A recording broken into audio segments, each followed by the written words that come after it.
Hey everybody, this is GGV. We're back in the dorm, baby. Woo! And we're going to get into some week 0 of college football. I'm hyped. I hope you guys are hyped. It's been a while since I saw football, and then the preseason happened, and then I remembered how much I really just don't care. Unless it's your team, you don't care, because you don't know who any of these players are. Most of them are not going to make the team.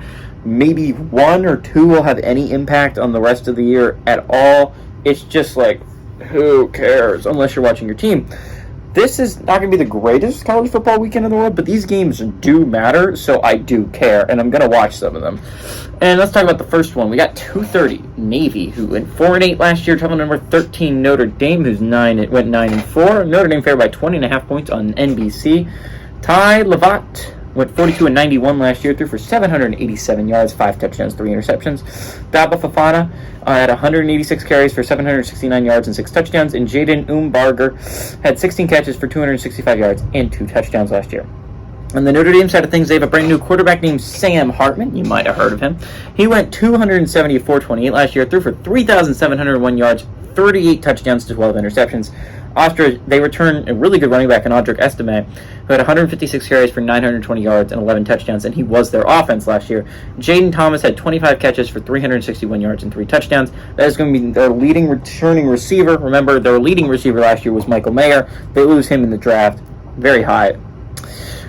Notre Dame is 79-13 all-time against Navy. Last 5 games have gone to Notre Dame from 2017 to 2022. So, what is so fascinating about Notre Dame, right, is that last year they went 9-4 without a good quarterback. Like, their quarterback play last year was bad, which led to the loss against Marshall, led to the loss against Ohio State. There were a lot of bad losses last year because of the quarterback play, and you can directly correlate it to that. But this is a Notre Dame team that, even without that good quarterback play, destroyed Clemson, a team that was pushing for a playoff spot, and if they hadn't lost that game, was going to get it. So, I mean, this is an important Fighting Irish team that beat a really good team last year, and I think it's going to be really interesting this year to see how they do with a really good quarterback, right?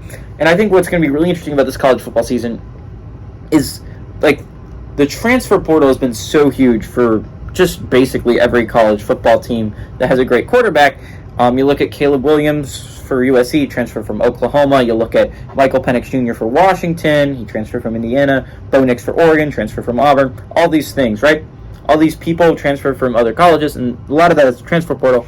Notre Dame got arguably the best quarterback that was in the transfer portal in Sam Hartman, right? Sam Hartman was a quarterback that made Wake Forest a contender to win the ACC. I mean, like, this is a Wake Forest team that wasn't super talented, but had a really great quarterback in Sam Hartman. He's going to go to a Notre Dame team with a lot of talent on offense. Audric Estime is one of the best running backs in the entire country, and he was their entire offense last year. It's going to be nice to see what he can do without that. Navy's a team that didn't play super well last year, but again, their style of offense is so unique that it gives them a chance to pull off an upset every single time, because to be fair, it's going to be a lot easier for Notre Dame because they had this entire time to prepare for Navy's style of offense. But Navy's style of offense is super hard to prepare for, again, because they run the option. And it's not something a lot of teams do, and that's what's so cool about Army and Navy and Air Force, is that they run the option, and it's really hard to prepare for. Unfortunately for Navy, they're kind of the worst of those 3 teams at running the option. If you're talking about Air Force, this would be a legitimately terrifying game if you're Notre Dame, because not only are you playing an offense you don't get to play a lot, you're playing a really great team at running that offense in Air Force that has done phenomenal over the past couple of years. You're playing a Navy team. It's kind of on the down. It's not doing as well recently. I think Notre Dame starts off the season strong. I think we see a little bit of adjustment for Sam Hartman, but give me Notre Dame to win and cover the 20.5 point spread. At 5:30, we got UTEP, who went 5-7 last year, traveling to Jacksonville State, who went 9-2. UTEP favored by 1 point on CBS Sports Network. UTEP last year barely missing out on a bowl game. Gavin Hardison for UTEP, the quarterback, went 164-315, threw for 2,044 yards, 11 touchdowns, 8 interceptions. Not a great ratio you're looking at there. Deion Hankins had 140 carries for 701 yards and 3 touchdowns, and Tyron Smith had 71 catches for 1,039 yards and 7 touchdowns. What is so fascinating about this game is Jacksonville State's coming up a level, right? They were an FCS team last year, and what we saw from James Madison James Madison last year went from FCS to FBS and immediately was phenomenal and really, if they would have made a bowl game, number one, they are a really good football team. The Dukes came in and really dominated the Sun Belt. They look like arguably one of the best teams in the entire Sun Belt Conference, which was insane considering a team that moved from FCS to FBS. Now, is Jacksonville State on that level yet, right? Sam Houston and Jacksonville State both making the hop this year. Sam Houston State was a team that was really good at the FCS level. We're going to see if that can transfer here. Jacksonville State wasn't like Sam Houston State or James Madison good. They were a solid team in FCS, but they weren't that good. Can they get to a bowl game this year? Well, not bowl game. Can they get bowl game eligible this year is going to be a big question because, again, you can't make a bowl game in your first couple years moving from the FCS to FBS, which is a really stupid rule, but you can't do it. So what's going to be really interesting is can you beat UTEP? UTEP's a team that's not great. Not even, it's a little bit behind mediocre. UTEP is a team that normally is around that 6-6, 7-5, 5-7 kind of year. That's what we're looking at with the Miners.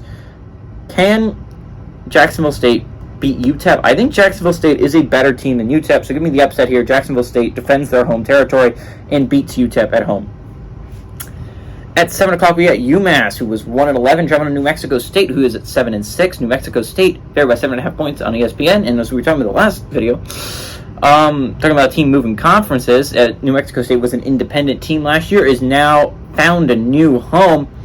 UMass, on the other hand, is still an independent school, so it's going to be an interesting battle between a former independent and an independent. UMass last year, Tyson Fulmanchan was their leading passer. He went 2 of 5 for 13 yards, 0 touchdowns, and 1 interception. That's who they're returning at quarterback. Kayron Adams had 84 carries for 297 yards and a touchdown. George Johnson III had 28 catches for 402 yards and a touchdown. New Mexico State returns a baller in Diego Pavia. Diego Pavia, not the most talented quarterback in the world, but he won games for the Aztecs last year. And this was New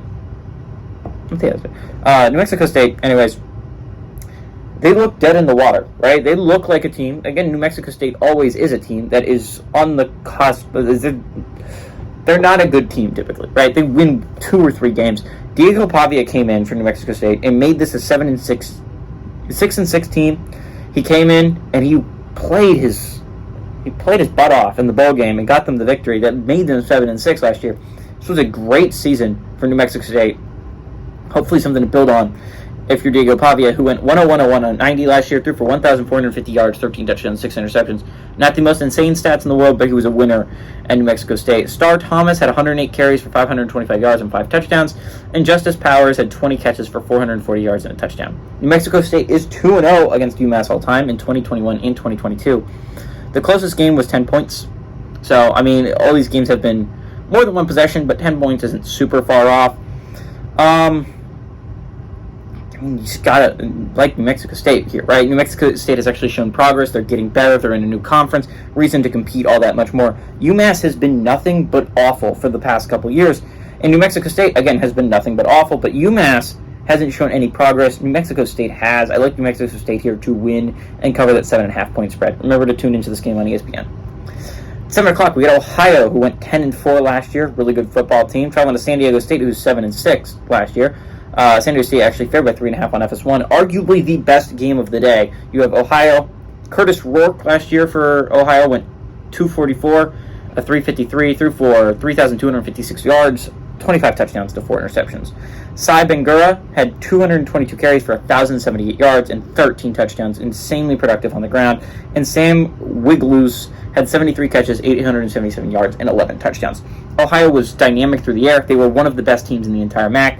The only reason they went 10-4 last year was they played a lot of Big Ten teams, and which is why they weren't. That record was not even better. This was a really good Bobcats team. You compare that to San Diego State, who had a down year, but typically San Diego State is a very good Mountain West team, competing for a Mountain West championship every year. Jalen Maiden went 141 of 237, threw for 2,030 yards, 12 touchdowns to 10 interceptions. It was a mistake-riddled season for Maiden. Jordan Bird had 102 carries for 390 yards and 3 touchdowns. Again, not the most productive on the ground as well. And Tyrell Shavers had 38 catches for 643 yards and 3 touchdowns. They've played each other one time, and Ohio won that one in 2018. 27-0. So Ohio, let's see if San Diego State can score its first points against Ohio, number one. But what I think is going to be really interesting here is, like, can the Aztecs bounce back? This was a rough season for the Aztecs, but they're typically better than this. This is a team. What's going to be really interesting is Ohio was an offensive dynamite on offense, right? Like, they were one of the best offenses in the entire MAC. You compare that to San Diego State. The reason they won 7 games last year was because of their defense. Their defense is phenomenal. And compare that with one of the best offenses in the MAC, one of the best defenses in the Mountain West. This is going to be a really, really interesting game. Ohio is due for a little bit of a regression. 10-4 is an insane season for the Bobcats. Expect 8 wins, 7 wins. San Diego State 7-6, not the greatest record in the world. Should be able to do better. I'm excited to watch this game. Like, really excited. Like, probably too excited to watch Ohio San Diego State. But I think this is going to be a really good football game. I think this is going to be arguably the best game of the day. If you're going to tune into a football game, I'd tune into this one. The Bobcats taking on the Aztecs. Give me the Bobcats on the road to pull off the upset against the Aztecs. At 7:30, what Hawaii, who went 3-10 last year, traveling up Vanderbilt, who went 5-7. Both teams did not make a bowl game, but Vanderbilt was on the cusp. Vanderbilt favored by 17 points on the SEC Network. Braden Shager for Hawaii went 221 of 400, threw for 2,340 yards, 13 touchdowns to 10 interceptions. Dedrick Parson had 187 carries for 830 yards and 11 touchdowns. And Zion Bowens had 35 catches for 494 yards and 4 touchdowns. A.J. Swan for Vanderbilt went 115 of 198, threw for 1,274 yards, 10 touchdowns to 2 interceptions. He was killing it at the end of last year. Ray Davis on the ground had 232 carries for 1,042 yards and 5 touchdowns. And Will Shepard had 60 catches for 776 yards and 9 touchdowns. Vanderbilt leads the series all-time 1-0. They played last year, and as many Hawaii fans probably remember, and many Vanderbilt fans probably remember too, they won in a blowout 63-10, also in week 0. This one's going to be at home for Vanderbilt. I can't expect it goes a lot better for Hawaii. Again, Hawaii's in a period of transition. They fired their coach not that long ago, and for reasons we're not going to get into, but Vanderbilt's actually finding some solid ground. They beat Florida last year. But beat Florida, they beat Kentucky, so like they're on the upward swing. Vanderbilt is getting better, unfortunately. I don't like to say that, or maybe last year was a fluke, but Vanderbilt is getting better. They almost made a bowl game last year if they hadn't lost their last game to Tennessee, which, again, they obviously were going to lose to Tennessee. Tennessee's a much better football team. But Hawaii isn't super good. In my opinion, this spread should be larger. I understand Vanderbilt's not the best Power 5 team in the world. They are a Power 5 team, though. They aren't looking awful. Hawaii is one of the worst Group of 5 teams in the entire country. They're playing at home. Vanderbilt should have a higher spread than this. Give me Vanderbilt to win and cover. Give me the Commodores. At 8 o'clock, we had San Jose State, who went 7-5 last year. Travel number 6, USC, who was 11-3. USC favored by 30.5 points on the Pac-12 Network. We're going to get into USC, but let's do it with the stats real quick. For San Jose State, Chevon Cordero went 259 of 426, threw for 3,250 yards, 23 touchdowns and 6 interceptions. Not awful stats, but Cordero really had a pretty decent season for the Spartans. Kyrie Robinson had 157 carries for 752 yards and had 10 touchdowns. And Elijah Cooks had 69 catches for 1,076 yards and 10 touchdowns. It's a 1,000-yard receiver. It's good for the Spartans. Caleb Williams, obviously, was phenomenal last year. He threw 500 passes, which is an insane amount of passes, but he completed 333 of them, threw for 4,537 yards and an insane 42 touchdowns to 5 interceptions. Almost matched Patrick Mahomes' 50-touchdown season, but instead of doing it in 16 games, he almost did it in 14, which is insane, right? Travis Dye on the ground had 145 carries for 884 yards and 9 touchdowns. You're not going to have him next year. Just going to point that out. And then, obviously, you lost Jordan Addison, an insane player at Pitt, an insane player for you, had 59 catches for 875 yards and 8 touchdowns. I'm not super worried about USC on offense. USC is, again, 5-0 against San Jose State all time, and none of these games have been one possession. USC is a team that you got to think can compete for at least a playoff spot this year, right? You're looking at the Pac-12. It is really good. It's going to be a tough Pac-12 to win this year. Utah looks tough. Oregon looks tough. Washington looks tough. Oregon State even looks like a tough team, not to mention underrated UCLA. But this offense is insane, right? You're talking about a player that has a chance of winning the Heisman in Caleb Williams. This is an insanely great USC team. This is an insanely great Trojans team. It's going to be really exciting. San Jose State, probably not going to win this one, but you got to think they have a chance to keep it close, right? San Jose State's not a bad football team by any stretch of the imagination. I don't think they keep it super close, but I do think they cover the 30.5 point spread, simply because I don't think San Jose State gets shut out on offense. I feel like they put up a decent amount of points, and if that's the case, I doubt USC beats them by 30 plus, right? Give me USC to win, and win convincingly, but give me San Jose State for a backdoor cover.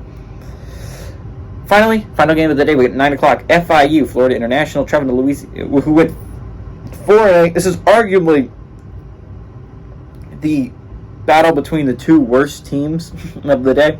Not like playing period, but like the average of this is not very good. FIU went 4-8 last year. Traveled to Louisiana Tech, who went 3-9. Louisiana Tech favored by 10.5 points on CBS Sports Network. Grayson James went 209 to 357, threw for 1,967 yards and 11 touchdowns to 11 interceptions for the Panthers. Lexington Joseph had 108 carries for 536 yards on the ground and 5 touchdowns. And Tyrese Chambers had 51 catches for 544 yards and 4 touchdowns. Parker McNeil for the Bulldogs went 123 of 214, threw for 1,908 yards, 18 touchdowns to 8 interceptions, a much better ratio than James. Marquise Crosby had 183 carries for 918 yards and 9 touchdowns, almost broke that 1,000-yard mark. And Trey Harris had 65 catches for 935 yards and 10 touchdowns. Also, solid receiving year. Louisiana Tech is 4-1 against Louisiana Tech, but the last game did go to FIU in 2022, last year. The Panthers did beat them, which is the difference in their records, by the way. I think what's super interesting right here is Louisiana Tech's not a good football team, but their offense is so much better than the Panthers. There is so much more talent offensively on the Bulldogs football team than it is on the Panthers football team. Louisiana Tech does get it at home. This is definitely the game I'd be least interested in watching today, but it probably is going to be a decently close game. It's the fourth biggest spread of the day, but it probably has a bad thing of, number one, there's not a good team playing in it that's going to have a chance at the playoffs. Like if you look at the Navy Notre Dame game and the San Jose State USC game, you at least have those two things going for it. You get an early look at what Notre Dame's going to look like on offense and defense, and you get an early look at what USC is going to look like on offense and defense. You look at the other games that aren't going to have super important playoff impact, but UTEP Jacksonville State should be a really close, good football game. UMass New Mexico State should also be interesting, and Ohio San Diego State also should be a very interesting football game to tune into. The only thing this game has going for it that Hawaii Vanderbilt does not have going for it is FIU Louisiana Tech is going to be the only football game on if you don't have Pac-12 network, right? Like it's at 9 o'clock. All the other games start at 7:30. It's going to be the last football game going, so if you're up late and you want to watch some football, I guess that's what it has going for it if you have CBS Sports Network. I like Louisiana Tech here. I like Louisiana Tech to win by a lot. I think they're a much better team than FIU. I think they have had FIU's number over the past couple of years, despite last year. They have it at home. Give me Louisiana Tech to win and cover. Everybody, this is GGB saying adios amigos, and tune in for week 1 predictions, as well as other videos should be coming out this week.